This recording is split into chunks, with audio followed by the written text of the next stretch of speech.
The Danceology podcast interviews the great masters of dance, the working professionals starring in today's most exciting shows, and the rising stars ready to amp up the craft. I'm your host, Edyta Stawinska from Dancing with the Stars. Join me as I dive into the world of dance, uncovering unique stories and the fascinating personalities of industry professionals on Danceology.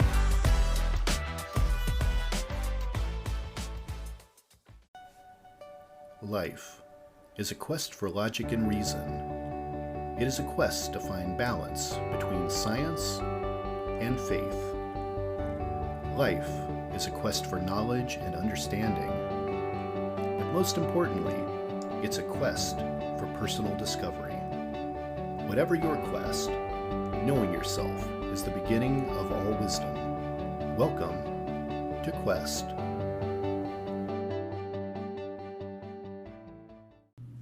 Hi, Tiffany. Welcome to the Quest podcast. Thanks for having me, Todd. Well, I'm excited to have you as a guest on the show. We met a few weeks ago when I was in Denver, Colorado. And I think it was a great meeting. I really enjoyed my time with you, and your story is so compelling, and we're going to dig into all that today. It was wonderful meeting you in person and having the conversation continue. Thank you again for having me. Well, it was really fascinating coming across you on social media and just really kind of seeing what your story was like. And you wrote a book about this story called Adaptability. And it is about a series of health problems that you had. And we're really going to talk a lot about your story during this episode. But I feel like to really do this story justice, we need to go back in time first to young Tiffany. So I want you to tell everyone kind of what was going on in your life before you started having this series of health problems. You grew up in New Mexico, right? Did you grow up with a big family? What was that like? Thank you. Let's jump right in. Yes, I like to call that chapter of my life before death. And because it was fundamentally different. I grew up in Santa Fe, New Mexico. I was a single mom. She raised my brother and I single-handedly, and there was so much value in watching her do that, because so much of what she was doing and modeling was the perseverance piece, the resilience piece, the hard work ethic, delayed gratification, appreciation. And it was through watching her overcome that she really built and shaped me into the woman and the strength that I would later need in life to really overcome. So yes, I spent my college years in Albuquerque at the University of New Mexico with a double major in broadcast journalism and Spanish, and put both of them to work immediately when I started interning at Univision. And I worked my way up from little teleprompter all the way to line director of the live newscast every night at 5 and 10 o'clock. There was nothing like being in the hot seat than directing 2 live newscasts where at the end of the show, it's all on you and it's live.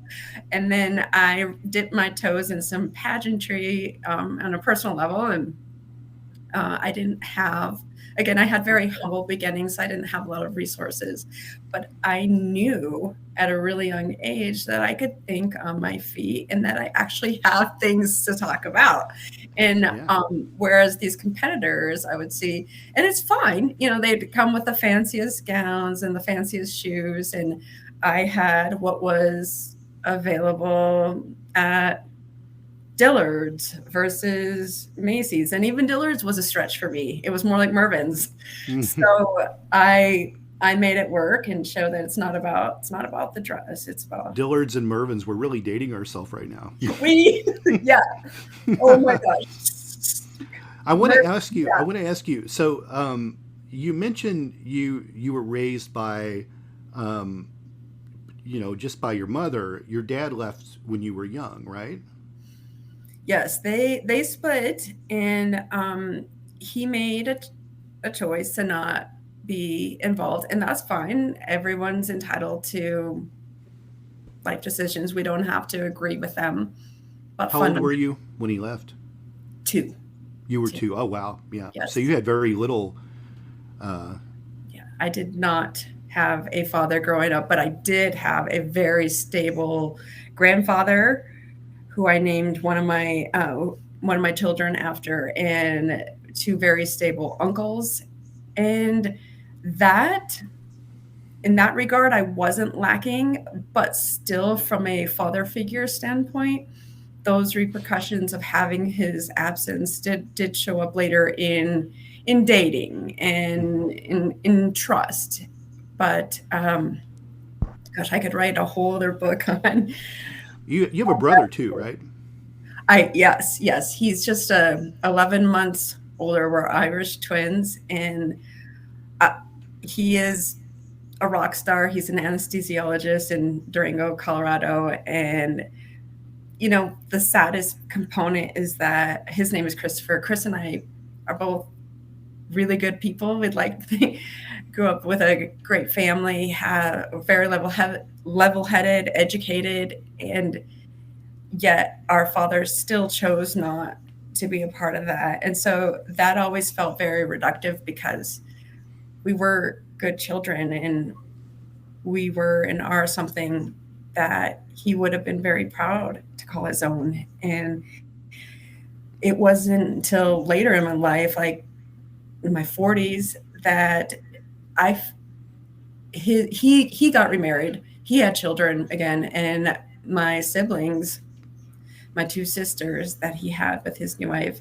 contacted me. They had found me through Ancestry, and you can't hide anything anymore. They found out who I was, and they quickly integrated into my life. It was awkward until it wasn't, and at that point he did try to recover it a little bit, but it was 2 minutes too late. Yeah.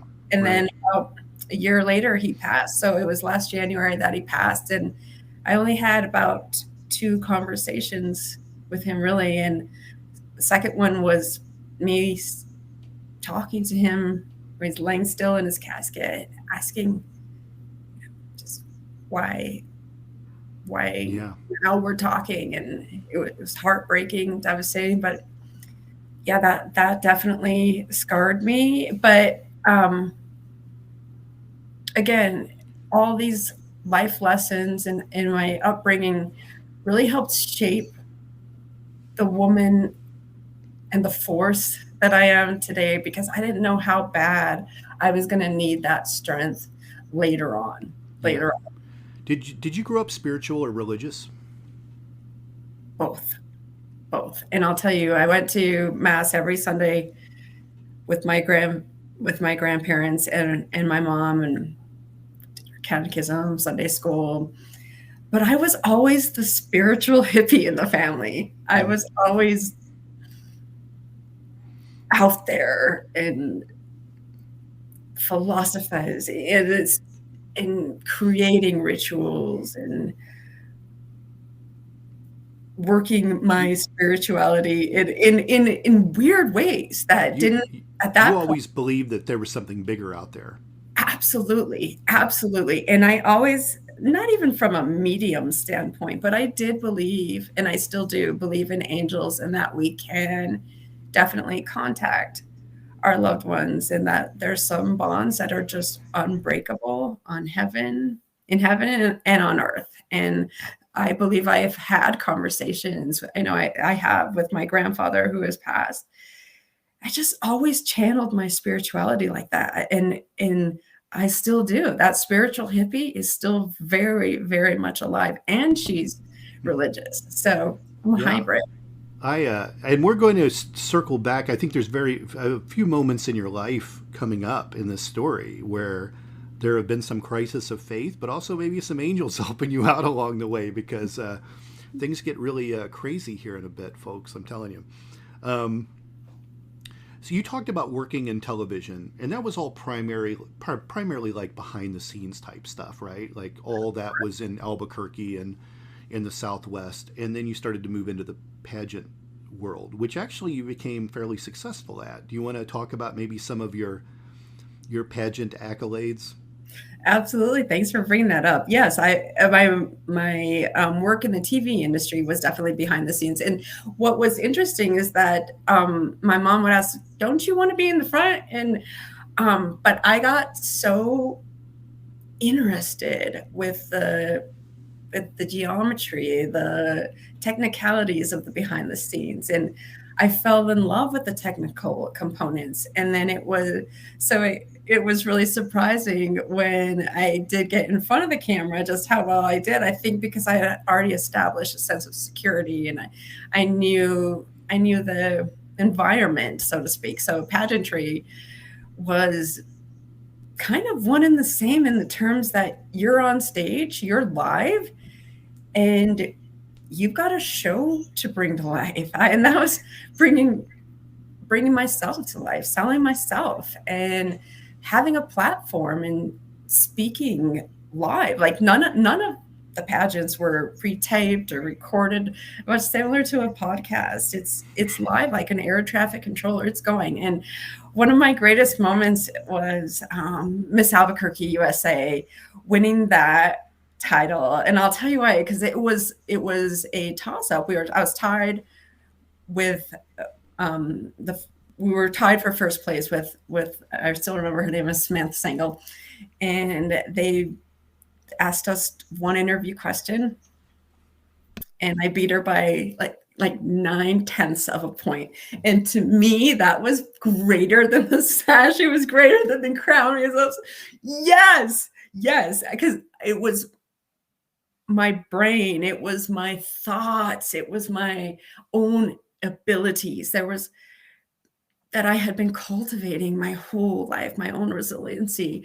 And so that was my favorite one. It wasn't my biggest win, but it was my favorite one. And then I also, I was the homecoming queen in high school. And then there's actually a pageant. Many people don't know this, for homecoming queens in the US. And then I won the title for New Mexico. So I went and competed for the national homecoming queen pageant back in 1995. Now I'm really, really dating myself.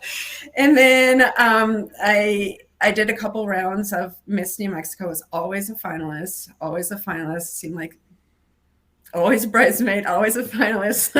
And then I moved to Colorado, and I had one last shot because actually, Todd, you get old. 24 is old in the pageant world.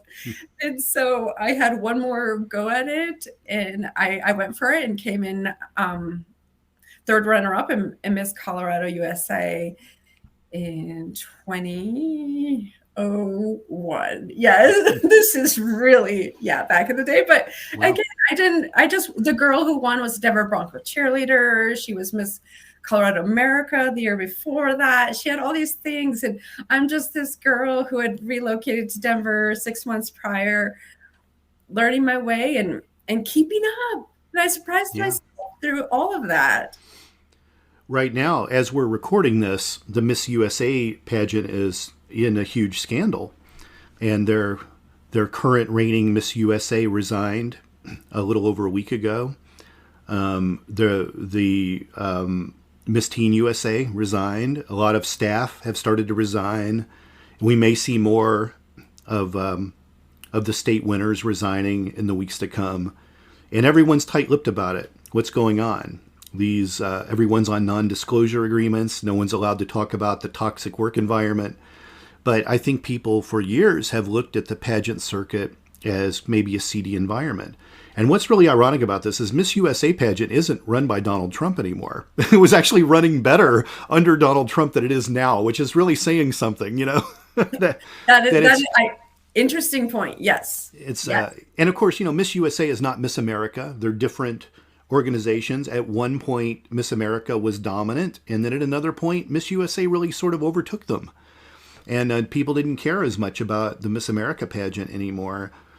And it's not for me to chime in with an opinion on pageants because, as a guy, I'm not in pageants and I can't really understand what it would be like to be a female and what I would want to achieve from a pageant, whether it would be a springboard to a bigger modeling career or acting, or whether it's just my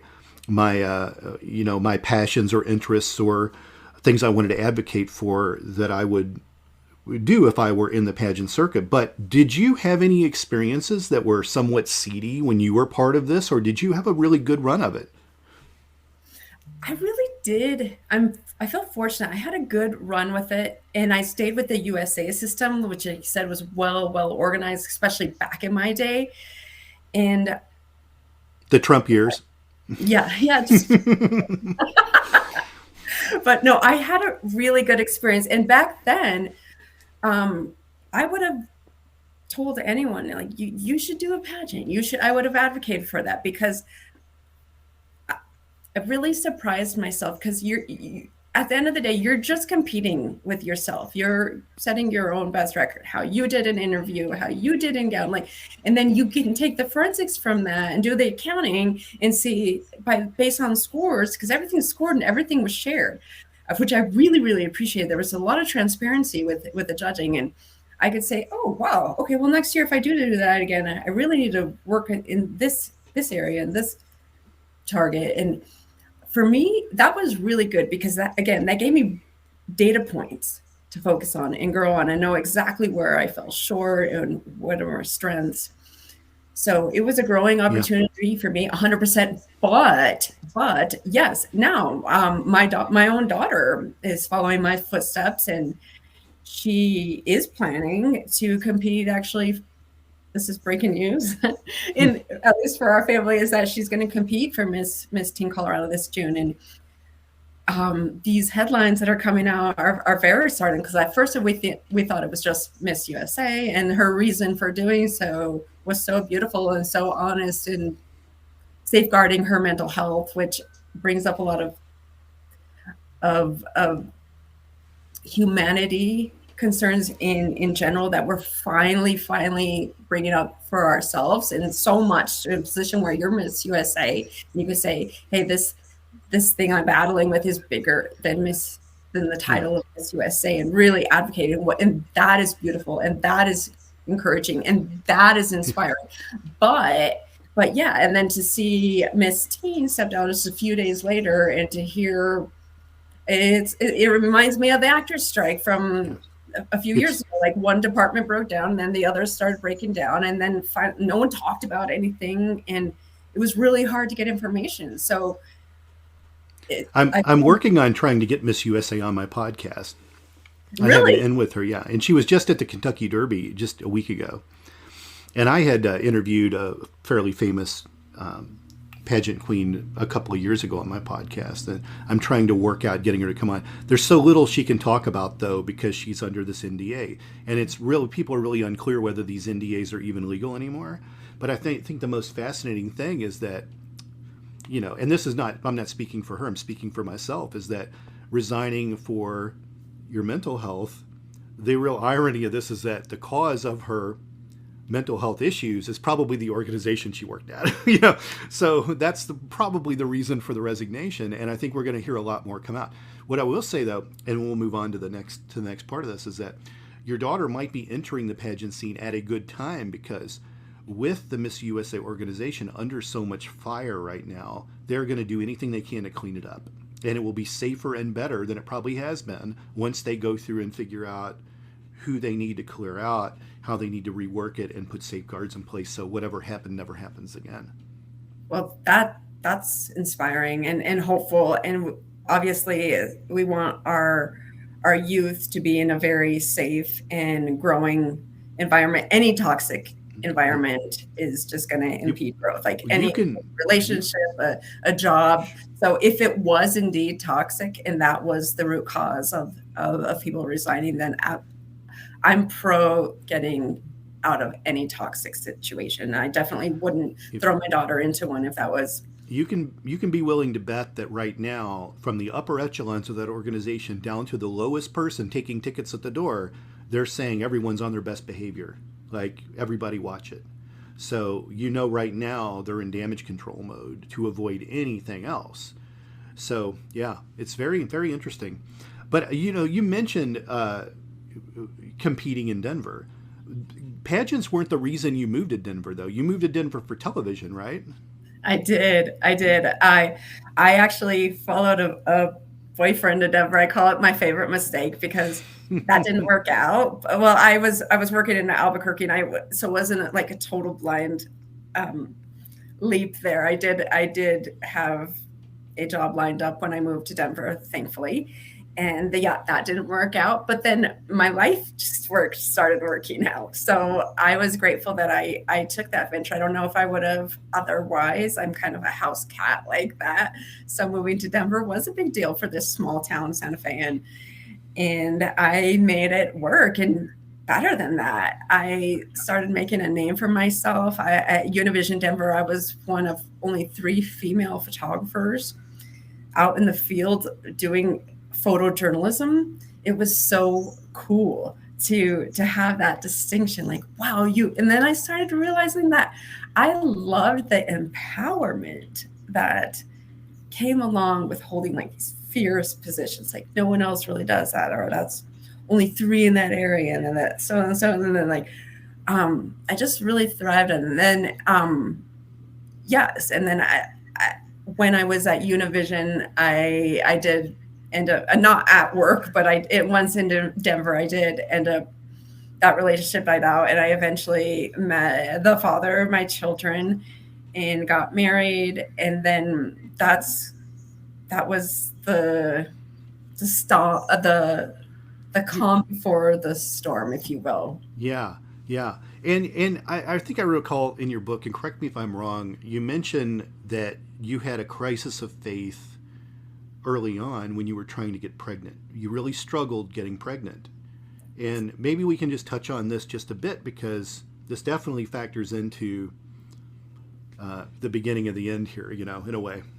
Thank you for honoring that chapter, Todd. Yes, indeed. I, as a young woman, I was beside myself when I found out that I had fertility issues and that I was going to need fertility treatment. You think your whole life is going to be so mapped out, and I want this X number of kids, it's going to go like this, and I want to be this age, and then it's all great and then it's not.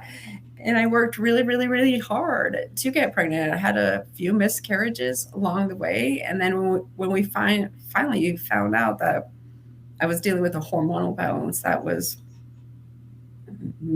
need to be treated medically, that I was never going to be able to conceive single-handedly. Like I needed help, and I like crossing that road, though there was a lot of still defeating moments in that. And I tell you, Todd, I've never questioned my faith and relied on it so heavily and in equal measure. Like I one moment I was like, God, you can't really be true. You can't exist if like this is what how could you want this for me as your daughter? And then at the same moment begging him to hear me and help change my situation.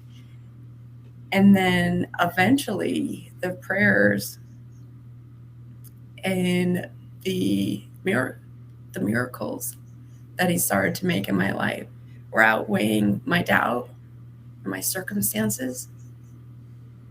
And I just leaned in further. I just leaned in harder.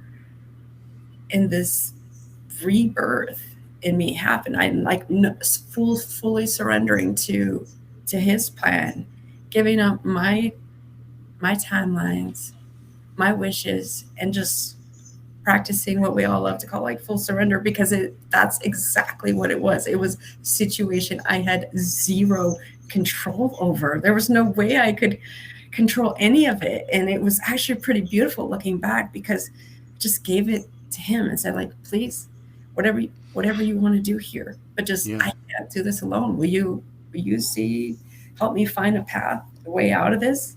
Yeah. He did. Yeah. And I want you to kind of walk the listeners through your first successful pregnancy. Everything was going along smooth. Were there hiccups along the way? Were there worries that you might, lose the first baby? Like, where, as we move up to your hearing loss, what was going on? Oh boy. Yes, that first pregnancy, from the minute I found out to the minute I gave birth, it was so high risk. I know there's so many women who say, oh, being pregnant was the best time of my life, and just glowing. I couldn't relax for 1 minute. It was considered, like I said, very, very high risk. I was seeing a perinatologist, and everything I did, all my movement was monitored, everything I was doing, because like 5 weeks into the pregnancy, I did seem to be presenting signs of a miscarriage. And I just crumbled. I completely lost it. I had worked for 4 years trying to conceive, and here I was finally pregnant and doing everything to maintain the pregnancy, and I started bleeding. And I remember just taking my Bible to the bathroom and a towel, and why those two things? I didn't want a pillow. I didn't want people around. I just wanted a conversation with God.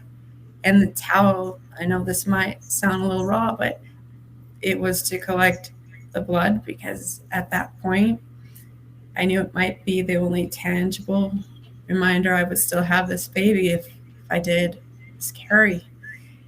And I remember that night, because it didn't end. I didn't sleep. I prayed on the floor throughout the night, and around 3 a.m. I went to the restroom again, noticed that there was less blood, and then an hour later, less blood. And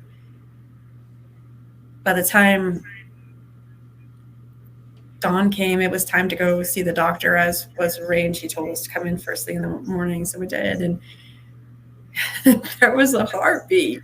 There was a heartbeat, and something had happened that night, like some divine intervention. I know it was God. He couldn't bear to see his child like that, and my child like that. He did that for me. He did that for me. There was no other explanation. By all medical proof, I was miscarrying. And then... Proof in the miraculous. Absolutely. There's no other explanation for that. And you wound up having a healthy baby girl. Your girl was born first? Yes, a healthy baby girl named Haven. And then my son came 18 months later. Irish twins, right? Yes. I love it, just like my brother and I. And I did want a third, and it was not possible anymore at that time. I was too high risk, and but that's all I ever wanted, was just to be a mom. My call to motherhood was so. And you have a healthy daughter with no problems, but this delivery didn't come without complications, though. The complications were with you. Absolutely. Absolutely. And I want to get into this, because we'll just go ahead and spoil the surprise right now, that I have my first deaf guest on the podcast, on an audio podcast, folks. This is a first for me. But honestly, meeting you in person, I would never know. I would never know that you were deaf. So let's talk about this. Did your hearing loss start to come on after Haven was born, or before? When did it start to develop? Yeah, thank you for what might be very surprising to reveal to our guests right about now, is that, yes, I am 100% deaf. I was born with perfect normal hearing, and 2 weeks after Haven was born,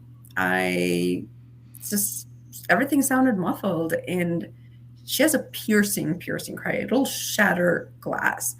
So to not hear her, something was way, way off.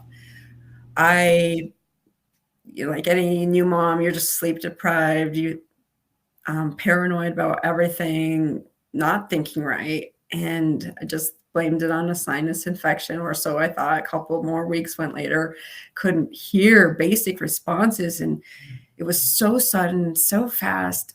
I'm really grateful now, like in hindsight, looking back, that I just didn't know that was coming, because that would have totally paralyzed me and I would have gotten my own way. And yeah, I went to see the audiologist finally, and there was confirmation that I lost all my hearing on the left side. So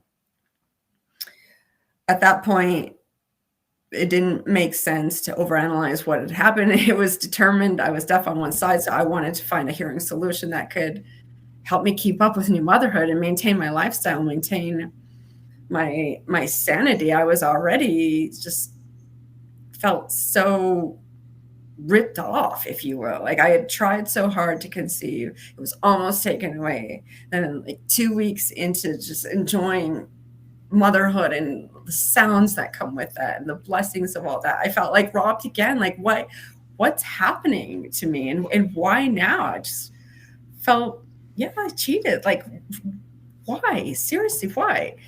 And the hearing loss progressed. After my son was born, I did experience, I do have bilateral deafness now. And this went on over 18 months. Yes. To give everyone a time frame, it just was progressively getting worse every month. One thing I thought was really fascinating in your book was, is it true that some of your friends and family didn't think you were going deaf? Yeah, 100%. And this... What did they think you were doing? Like just not wanting to be a good mom? What was... Dramatic. That's crazy to think about that people would be like, oh, she's lying, you know? And it's not even like that they were actively encouraging me to... They were actively discouraging me and being doubtful, saying, you're just being dramatic. You're so tired to just like get a nanny, do whatever you need to do. Like, I know. And I'm thinking, you're crazy to think that. Who on God's name would give themselves such a condition like that and say, and like, I can.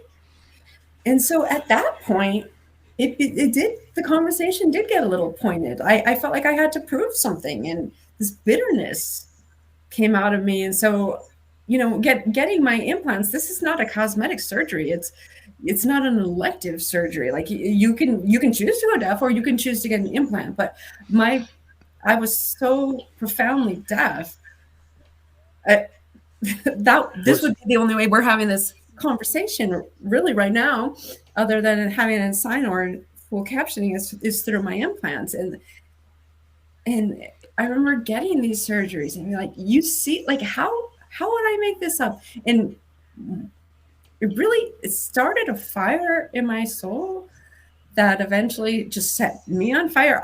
Then I became the fire, because I realized, okay, this isn't just happening to me or deaf people, but it's happening to a lot of billions of people out there who struggle with hidden disabilities and having to prove themselves.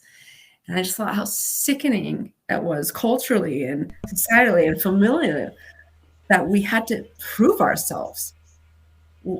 And yeah. It maddened me. It maddened me, and it crushed my soul. You hear a lot of people call people like hypochondriacs and things like that because, oh, you think you're sick all the time. You know, you're always on WebMD looking up what's wrong with you. You know, everyone's obsessed with, they've got something wrong with them, you know, and maybe that was part of that. Do you know, was there ever really a consensus on what brought on the hearing loss? Well, it directly coincided with the birth of both of the children. So in my heart of heart, I swear it was a hormonal imbalance that just took over. And a hormonal imbalance can affect so many things. We really underestimate the power of our hormones, and more directly, an imbalance of those, what that can create. The medical term was otosclerosis, was calcification of the inner ear. essentially your cochlea needs to be soft to receive sound and then transmit it out. And I have what you would call, I'm trying to make people listening understand, it's like a frozen ear. So it won't move. So even though structurally it looks fine, it just doesn't move. So the medical miracle that is the cochlear implant bypasses the inner ear entirely. So gives me the ability to hear using an electronic signal. So that itself entailed a whole relearning process because it was no longer human sound and human form. I had to undergo extensive hearing rehab training to recognize what a signal is. Yeah. And I want to dig into that. I don't want to go into that just yet, because I want to bring up this at the end of the episode, how you hear now. But there's a couple other things I want to touch on first. Sorry for interrupting you there. A friend of mine, Lou Ferrigno, who played the Incredible Hulk in the old 70s TV show, had been deaf for years, since he was a boy. His was brought on by a virus he had when he was a little boy, and it caused his hearing to go bad. And he only just a couple years ago got the cochlear implant put in, and he loves it. He's like, why didn't I do this sooner? And he loves being on that. But his was brought on by a virus, which I hear is also common. So I couldn't help but question, because you don't really answer the question in the book, but I couldn't help but wonder if, it was something like a side effect of something maybe you had to take when you were getting pregnant, or whether it was a virus that you contracted, or, it could be the hormone imbalance. But there's still to this day probably a real mystery behind it, would you say? Oh, absolutely. And actually, Todd, yes, I did do some research, and there was some clinical studies that showed fertility treatments being associated with hearing loss. That they were far and few in between, but I am that 1%er. Like, if it's going to happen, it's going to happen to me. You're the one person that they had to write that in on the study. Exactly. Like, I got allergic to internal stitches one time when I was doing a laparoscopy, when all my fertility issues were being discovered. Is you do a laparoscopy, you go in there and you figure out what's working, what's not working. I got an allergic reaction to the internal stitches, which is so rare. I remember calling the doctor in the middle of the night, and again, he thought I was being crazy and dramatic. They're like, no, this happens, like, this never happens, and we do these all the time. I said, I swear, like, please, I've got hives on my eyelids, in my ear. Oh, like, you have to see me. And sure enough, like, in the morning, there was surgery to remove those, because I was indeed allergic to, this is 1%er. And then another 1%er is when I got my cochlear implant. There's a surgical scrub, betadine. You use it for every surgical procedure. Like, it is standard. Like, washing your hands, you use the betadine. Go figure. This girl has an allergic reaction to betadine. And then I don't realize that till after the surgery, and my head was on fire on one side. And again, it's like, wait, we just used betadine. I'm that girl. So, you know what, Todd? It happened to me. Well, audience, this is where the story really takes a turn. Because this wasn't the worst that was to come. Going deaf in both ears within 18 months wasn't the worst to come. Why don't you go ahead and tell everyone what happened next to you? You guys are going to want to sit down for this for sure, because this is crazy. It just gets crazier. So buckle up. Yes, I'm in recovery after implantation of my cochlear. And I start flatlining, and my heart rate is going down fast. 30 doctors all around trying to figure out what the heck is happening here. I'm rolled into emergency room again, because again, I'm flatlining, and I receive medical patches that I remember seeing these on my grandfather when he died, because he did die of a massive heart attack. And that was the only time I'd ever seen that kind of equipment placed on the chest. And then what the heck is going on? And I find out that during the surgery of my cochlear, doctors had detected a fatal heart arrhythmia. I had likely had my whole life. It would have likely killed me 100%. My cardiologist can confirm that would have taken me for sure. And had it not been for the good luck of going deaf, and receiving a cochlear implant, that I was able to get implanted with a pacemaker, a life-saving pacemaker. So I kid you not, Todd, I just can't make this stuff up. I walked out of that surgery. I have dual cochlear implants and a dual chamber pacemaker. Dual chamber, folks.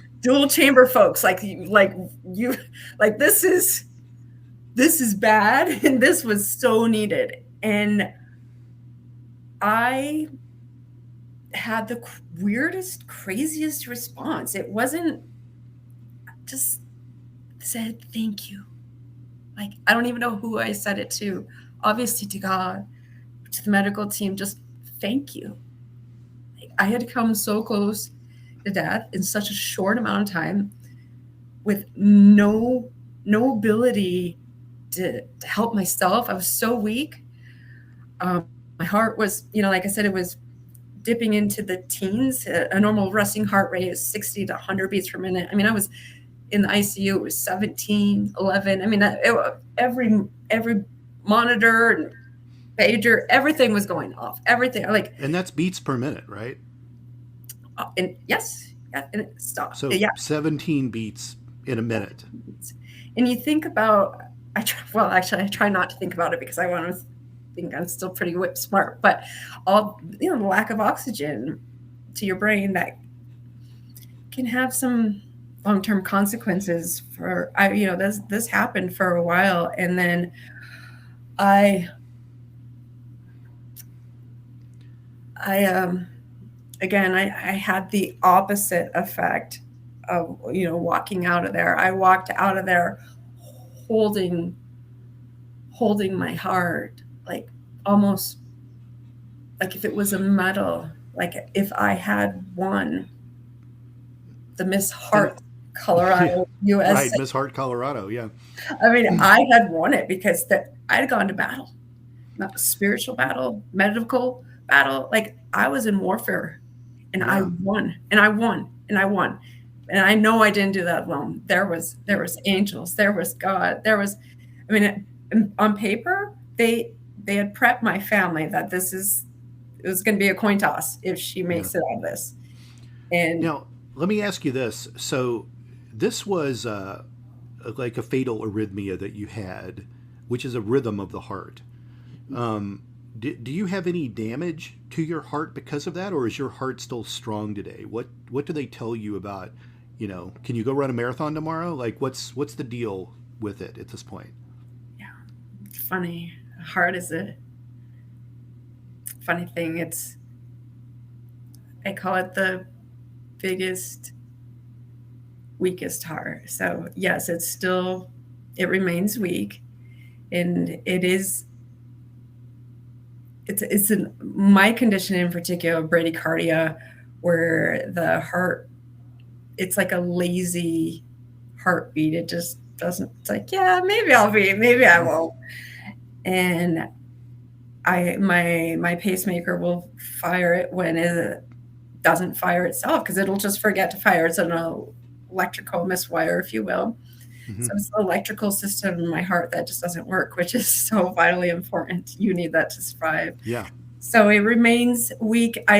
My episodes of syncope or phasing are very few now, but there are some times where it dips, and the pacemaker eventually will catch it, but it still dips. And it is in those reminders that it just takes me all back to just how fragile and really, really short our time on earth here really is. Yeah. And I'm grateful, Todd. That sounds so awkward. I'm grateful sometimes when it does dip. And I can feel, usually you don't feel your pacemaker pace you at all, but when it has a big dip, you will. It doesn't hurt, but you'll feel it working. I'm reminded that life is short, man. Tiffany, if you got to be doing, if whatever was it eating you up today, that's not important. Like, I always try to ask a silly question after a serious conversation just for a little levity. So I have two for you. Number one, is your Apple Watch notifying you when the heart dips? Do you have an Apple Watch? Because that's what they're supposed to do. Yes. Does but it help? The stupid thing was keeping me up all night. I'm like, yeah, I get it. It's letting you know all the time because it's not used to like. I was just like, yes. That's good to know. That's why I've got my Apple Watch was to start to track. It is so good to know, and just to understand what a baseline heart rate level is. I think just general education about that. I know I never did. I always thought it was normal to run in the 20s and 30s. They call it the Lance Armstrong heart, except you're not Lance Armstrong, right? Yeah. And it's so. My second silly question is: do you have any trouble going through the airport and their the TSA give you a hard time? My children are making fun of me. They're like, "Oh gosh, you got an hour. You add another hour, not only domestic or international travel, but add an hour for mom because she's going to set off every alert." And so it's so crazy. This really so I'll have to take off. Sometimes I'll have to take off my implants, and then I'm deaf, and then I'm trying to explain. Oh, and then I also have a pacemaker. And they're like, "You can't go through this one. You have to go through. You have to." And I'm like, "Can we just make this a little less obvious?" So I'm getting patted down. It's like already so humiliating enough that we have to. They're like, "What, lady? Wait, we don't. I don't know. I'm like, come on. Now this looks bad on you." And I'm like, I have my ID cards for all my equipment. Like, come on. Like, if TSA pre-check gets you through quicker, can you put all that on the TSA pre-check and they? Some airports, yes, are really, really good and very respectful of that. It seems like the busier, the bigger they get, the less like impersonal. And I'm like, well, this is our policy. You have to go through this. I'm like, certainly I'm not the only one to have a pacemaker and implants, and there's going to be plenty more coming after me. Like, let's be a little more humane about how we handle this process, because it's humiliating, Todd. I'll be honest, it's humiliating. I'll have to sometimes, like, put my shirt down a little. I'm like, I'm not hiding anything. And if you want me to take these off, just know that I'm going to need an ASL interpreter, like, just so I can help you do your job better. And but it's crazy. Like me in an airport. Yeah. Good luck. And the crazy irony is that I travel so much I'm an actress and an author, and I do travel, and I do have to allow an extra hour for technology checks. Wow, that's incredible. I want to ask you, maybe you could explain that. What's the difference between a hearing aid and a cochlear implant? Because I'm assuming, were you on a hearing aid before you got that, and then you transitioned to this? But I think some people may not know the difference between the two. Yeah, good question. And I love hearing health education. That is another platform one that's just super passionate. So a hearing aid, yes, I started off with a hearing aid. Hearing aid is always going to be insertable. So it will amplify whatever existing residual sound someone might have. So if you're mild to moderate, that's how I always try and educate. If you're needing it, if you have mild, very mild, moderate hearing loss, you're going to need a hearing aid, an aid. That will hold you over. And it did for me for a couple of years until I needed something more powerful. And as the deafness progressed, when it became profound, a cochlear implant is the only hearing solution out there. And it is amazing. I mean, we're talking like my audiogram before surgery was only at 4% speech discrimination, meaning like out of a whole paragraph, I could repeat back to you only 4 words correctly. That was it. That's all I was hearing. And then post cochlear implant, we do an audiogram about 2 weeks after activation, after everything gets settled in. I was at 72%. I hadn't heard that well in so long. And I have so much trust and hope in the implant. I want to say, like, anyone out there, like my son just had his first health scare with in terms of hearing, where he didn't pass a certain hearing component, and it scared the crap out of me, to be honest with you, because it really hit home. And then I thought, Tiffany, this is what you've been pricing for your whole life. Like, you are the role model he is. You are that model for so many other people too, that we are in such great hands. Like, if we lived in the 30s and the 20s, like, just going deaf would have been our option. That would have been the only option. You know, we have so many choices. Like, and the implant keeps getting stronger and stronger and better, that ENTs predict that at some point the cochlear implant will actually supersede human hearing. Like, you'll be hearing into buildings that are across the street, and I'm just so excited. Military probably already has that. The CIA. Probably. They're already using that technology. So I was surprised. Oh, good.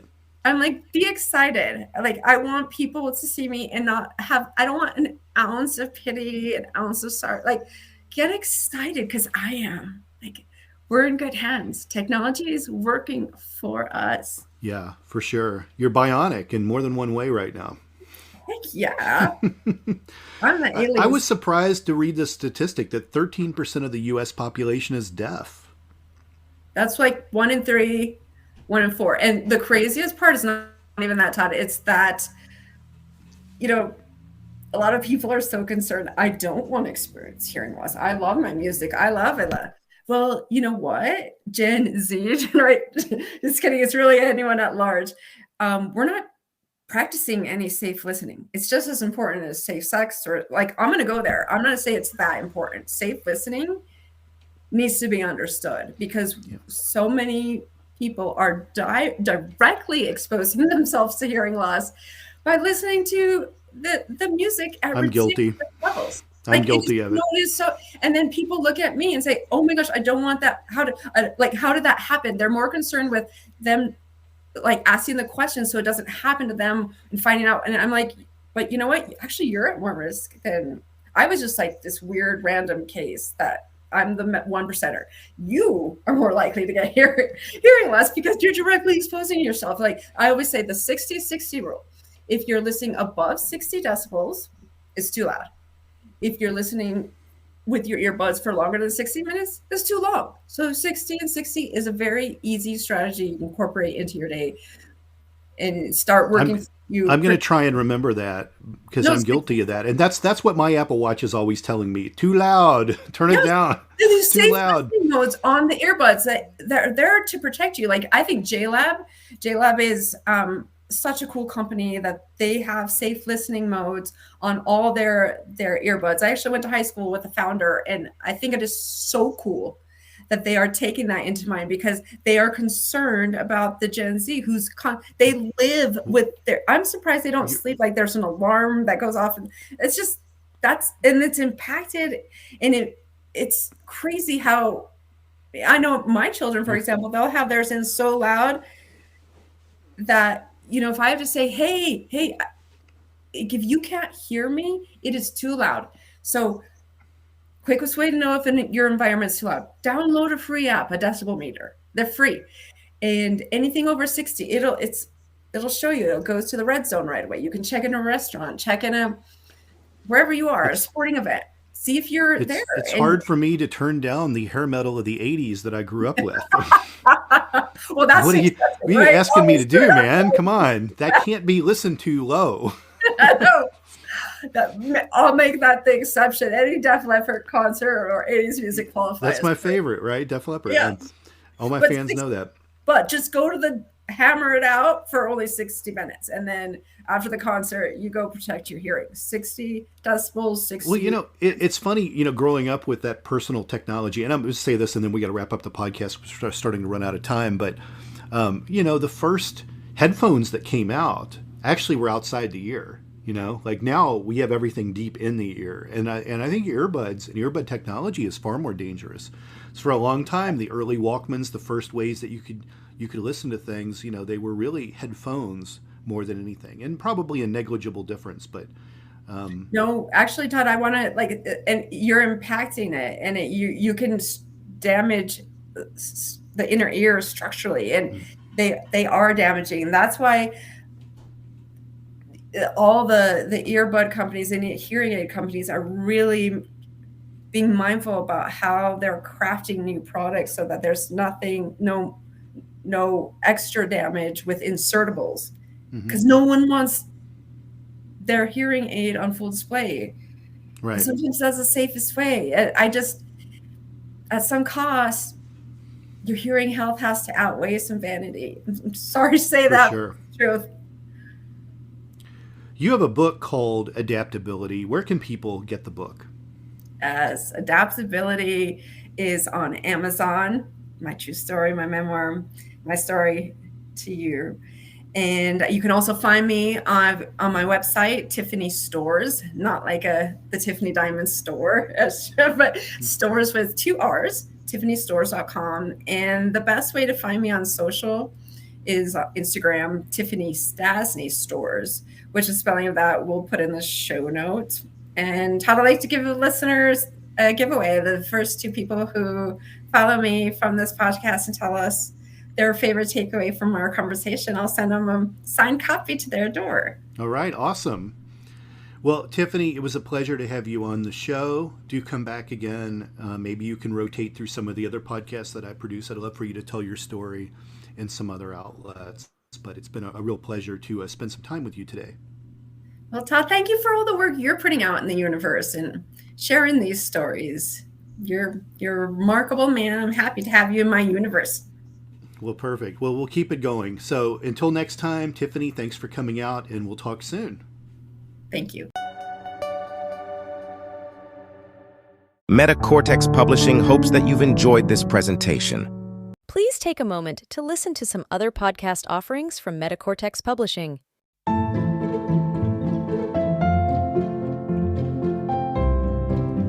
Hi, I'm Father Daniel Duplantis, a Catholic priest, martial artist, and host of the Karate Priest podcast.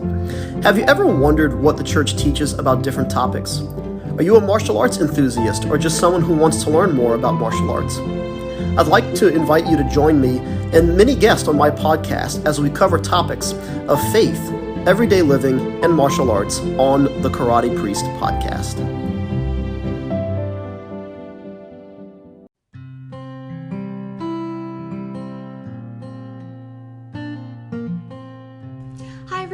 I'm Amber Rose, the religious hippie, and I host the podcast A Catholic's Perspective. Join me every 2 weeks as I release episodes targeted towards helping young Catholics navigate their ever-changing secular world while staying strong in their faith. Whether you are a Catholic or not, all are welcome here. So if this is something that interests you, feel free to tune in. You can find A Catholic's Perspective on Spotify, Apple, or wherever you listen to your podcasts. I hope to see you there. Bye!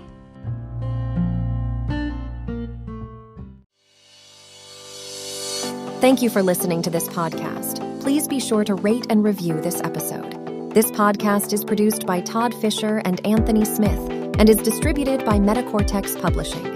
This podcast is copyright. Any previously trademarked or copyright content is used by permission.